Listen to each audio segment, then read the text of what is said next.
Consumer कोर्टाचा content आहे. Consumer कोर्टाचा नियम असा आहे रिप्लाय द्यावा लागेल.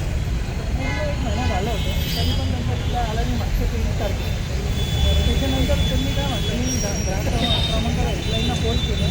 ते म्हणाले तुम्ही आता ई-जागृती पोर्टलला द्या म्हणजे तुम्ही लिगली पिटिशन फाईल करा. काम काय माहिती आपण काम धंदेवाले ₹1,00,000 ₹1.5 लाख गाडी घातली मग आपल्याला काय कामं धंदे सोडून वकीलच्या चक्करला मला ॲडव्होकेट हायर करा. मी सर्व कंप्लेंट पण दिली होतं मला पण झालेलं मी सर्व ते डॉक्युमेंटेशन पण केलं. ठीक आहे ना. हे बघा हा तांत्रिक मुद्दा आहे. हा कंपनीशी निगडीत तांत्रिक मुद्दा आहे. याच्यामध्ये तुम्हाला सोल्युशन एकतर कंपनी देऊ शकते किंवा तुम्हाला ग्राहक तक्रार मंच निवारण देऊ शकते. दोघांपैकी एक देऊ शकते. त्याच्यामुळे ना यांनी केलं त्याप्रमाणे तुम्हाला सगळ्यांना तिकडे ॲप्लिकेशन देऊन तुम्हाला तिकडे पिटिशन फाईल करावं लागेल यांच्या विरोधामध्ये. तरच तुम्हाला हे मिळेल. तुम्ही जमून किंवा हे करून तुमचा वेळ वाया घालून काही उपयोग होणार नाही. पण आता नाही ह्या गाड्या तुम्ही कुठे घरी घेऊन जाणार का आता? बरोबर आहे. याची जबाबदारी कोणाची आहे? यांची.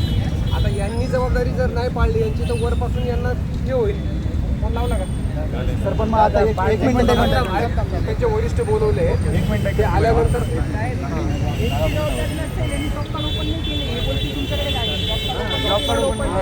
जॉब करणे सातपूरच्या गाड्या कोणाच्या आहेत? इकडे सातपूरवाले बाजूला वा. इकडचं सर असं आमचं नाही ज्यांच्या गाड्या सातपूरला आहेत ते इथं अजिबात थांबू नका. तुम्ही सातपूरला जावा. ज्यांच्या गाड्या इथे आहेत ते फक्त थांबा इथे. त्यांचा ऑन पेपर घेतो. चला बाकीचं चला सातपूरला जावा. बाकी सातपूरला जा.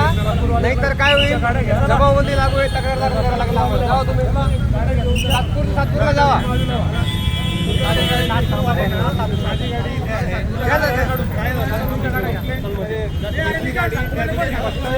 क्लीन केली आणि दुसऱ्याकडच्या जॉब कार्ड दाखवून ओपन करून फक्त क्लोज करून टाकलं. झाली बॉस सॉल्व. तो पण OTP घेतला आमच्याकडून. त्यांचा जो माणूस आहे ना आपण त्याला बोलवलं आहे तो आल्यानंतर आपण पुढचं करू ना. कारण हे पण इथे दोघं कामगार आहेत. म्हणजे काय करताय लोक की तुमची कंप्लेंट सॉल्व झाली आता OTP आपल्याकडून घेऊन टाकतात. आपण द्यायला पण दिली सर आपल्याला काय आशा आहे की करून देतील बा हे लोक. ठीक आहे ना. आणि नंतर कुठलं जॉब कार्ड ओपन नाही काही नंतर बघू आपण. गाडी आमची याच्याकडे आहे का नाही हे पण हे बघा विक्री देणं घेणं किंवा व्यवहार करणं हा आर्थिक व्यवहार करणं हा ग्राहकाच्या संरक्षणाशी निगडीत आहे. पोलिसांशी निगडीत नाहीत. ग्राहकांशी निगडीत आहे. ग्राहक संरक्षण मंचाने आम्हाला आज दिल्यानंतर आम्ही पुढची कारवाई करू त्याच्यामध्ये. पण तुम्हाला अगोदर तिकडे रितसर कारवाई करावी लागेल त्यांच्या विरोधात. समज सर्वांनी तिकडे चाला इथं गाडी सातपूरला गेली मी कंप्लेंट इथे ठीक आहे ना. आता त्यांचा जो कोणी येतोय ना वरिष्ठ त्याच्याशी आम्ही बोलतो. तो काय त्यांना माहिती आहे मोटर बाबा मला बोलून घेऊ दे ना. बोललो ना. त्यांचा जो कोणी प्रतिनिधी आल्यानंतर त्याच्याशी आम्ही डिस्कस करतो. त्याचं काय म्हणणं आहे ते ऐकून घेतो आपण.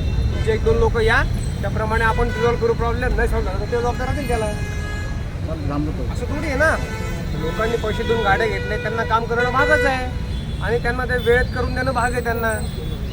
हां त्यासाठी काही कंपनीचे नॉर्म्स आहेत ना. एक रिक्वेस्ट आहे ज्या टायमापर्यंत जुन्या गाड्या रिपेअर होत बाबा तू रेस्ट्रिक्ट करू शकत नाही. मी करू नाही करत नाही सर पण ॲक्च्युली त्याच्यासाठी हे बघ खरेदी विक्रीचा हा जो काय फंडा आहे किंवा हे जे आहे ना हे पोलीस खात्याशी निगडीत नाही. आम्ही त्यांना सांगू बंद करा कशासाठी बंद करा काय बंद करा किंवा काय हे करा. बरोबर आहे. हां एक आम्ही त्यांना फॉर्मली सांगू शकतो की लोकांचा रोष आहे त्यापर्यंत तोपर्यंत तुम्ही त्यांच्या गाड्या लवकर रिपेअर करून परत करा म्हणून. ठीक आहे एवढं आम्ही त्यांना रिक्वेस्ट करू शकतो सांगू शकतो आम्ही त्यांना. त्यांचे प्रतिनिधी निघाले तिकडून आल्यानंतर मी त्यांच्याशी डिस्कस करतो. ठीक आहे आता जमू नका इथे तुम्ही आपापल्या घरी जा. एकच रिक्वेस्ट आहे त्यांना सांगायला जेवढ्या गाड्या रस्त्या आहेत ना तर नीट सेफ जागी वरती जेवढ्या गाड्या आहेत ना कंपनीच्या आहेत.